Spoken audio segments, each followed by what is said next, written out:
Hola, vamos a hablar un ratito de proceso de declaración de demencia, que así lo menciona el código, proceso de declaración de demencia, y a contar un poco cómo está en el Código Procesal Civil y Comercial, qué le pasó después a eso con el Código Civil y Comercial de la Nación y otras leyes, cómo funcionaba, cómo debería funcionar. En primer lugar, el proceso de declaración de demencia en el Código Procesal Civil y Comercial es un proceso judicial contencioso. Y es un proceso de tipo inquisitivo o más oficioso. No puede haber, por la propia naturaleza de los derechos en juego, ni allanamiento ni transacción, no puede haber caducidad de instancia, no es relevante la admisión de los hechos en este tipo de proceso, ni es admisible la prueba confesional. En lugar de tener a las partes como actora y demandada, tenemos a la denunciante y la parte denunciada o la persona en cuyo interés se inicia y se continúa este proceso. Y este proceso, por la propia naturaleza que decimos, oficiosa o inquisitiva, continúa aún frente al desistimiento de la persona denunciante. Algunas particularidades de este proceso judicial es que, como en todos, tenemos los principios de autoridad, de bilateralidad y de igualdad, pero está mucho más exacerbado en la regla de la oficiosidad.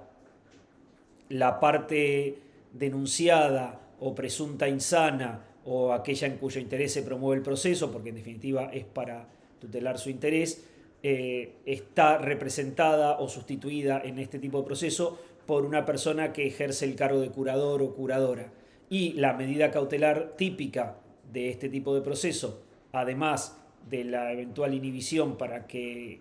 tutelar sus bienes, la medida cautelar típica, decía, es la internación de la persona. Como decíamos, este proceso se inicia con la denuncia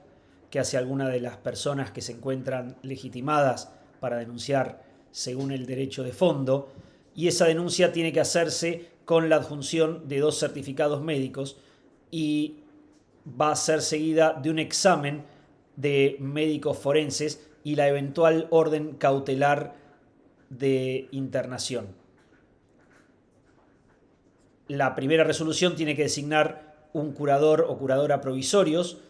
tiene que abrir a prueba y tiene que proveer a la designación de 3 peritos psiquiatras para que dictaminen sobre la capacidad de la persona en cuyo interés se promueve este proceso. Todo eso va a suceder durante el periodo de prueba y, previa vista al Ministerio Público, se va a dictar sentencia declarando o no la incapacidad de esta persona.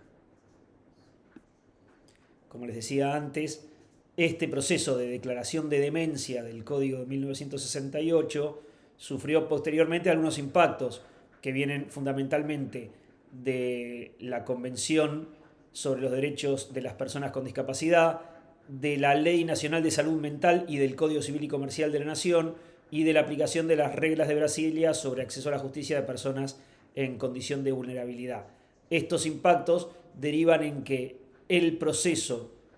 judicial que hoy tenemos regulado en el código, el proceso que tenemos como declaración de demencia, ya prácticamente no existe de esa forma, no funciona como está en el código, no se rige por esas mismas reglas, sino por una mezcla de esas reglas que están en el código y estos impactos que acabo de mencionar. ¿Cuáles son las consecuencias que nos dejan los instrumentos internacionales y las leyes de salud mental y el Código Civil y Comercial de la Nación sobre el proceso de declaración de demencia? ¿Cómo lo reconfiguran? Por empezar, todas las resoluciones deben ser tomadas previa entrevista personal de la jueza o juez con la persona en cuyo interés se promueve este proceso. El examen siempre tiene que ser interdisciplinario, no alcanza ni un examen de la jueza o del juez, ni un examen meramente médico. La interdisciplina es esencial.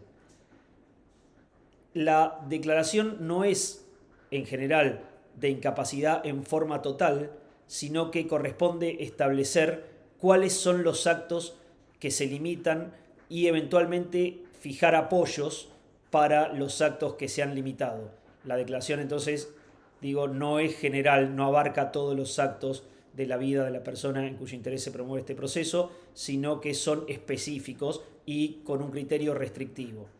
Además, la sentencia que declara la incapacidad o la restricción de la capacidad tiene que revisarse máximo cada 3 años, con lo cual no hay acá una cosa juzgada material, ni tampoco la había en el proceso anterior, pero la persona declarada incapaz o demente tenía ella que promover la cesación de la incapacidad. En este caso, esa carga desaparece sobre la persona en cuyo interés se promueve el proceso y pasa al juez o la jueza, que tiene que revisar cada 3 años esa sentencia. Y además, específicamente se prevé que las formas procesales, que siempre son instrumentales, pero en estos casos todavía más, tienen que adecuarse de modo de no frustrar la protección. En definitiva,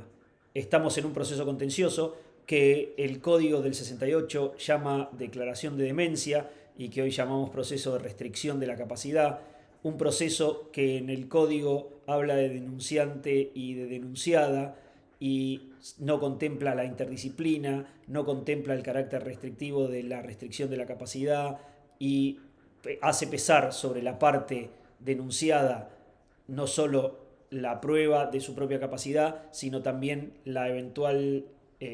inicio de un incidente para restablecer su plena capacidad y hacer cesar la incapacidad. Pasamos desde ahí, a partir de la Ley Nacional de Salud Mental, del Código Civil y Comercial y de los instrumentos internacionales que les mencioné, a un sistema en el cual la restricción de la capacidad se interpreta con un criterio más, valga la redundancia, más restrictivo y más estricto, en el cual se deben señalar específicamente cuáles son los actos restringidos, en el cual se tienen que indicar apoyos para que la persona en cuyo interés se promueve ese proceso pueda de algún modo también cumplir con esos actos, en el cual es esencial la interdisciplina, la entrevista personal de la persona con la jueza o juez y la revisión de la sentencia máximo cada 3 años. De este modo, los impactos de los instrumentos internacionales y de las reformas en la Ley Nacional de Salud Mental y en el Código Civil y Comercial hacen cambiar completamente cuál es la idea más inquisitiva y más estricta del proceso de declaración de demencia del Código Civil y Comercial, que hoy ya no lo podemos leer como está escrito en el Código, sino que lo tenemos que integrar con el Código Civil y Comercial, la Ley Nacional de Salud Mental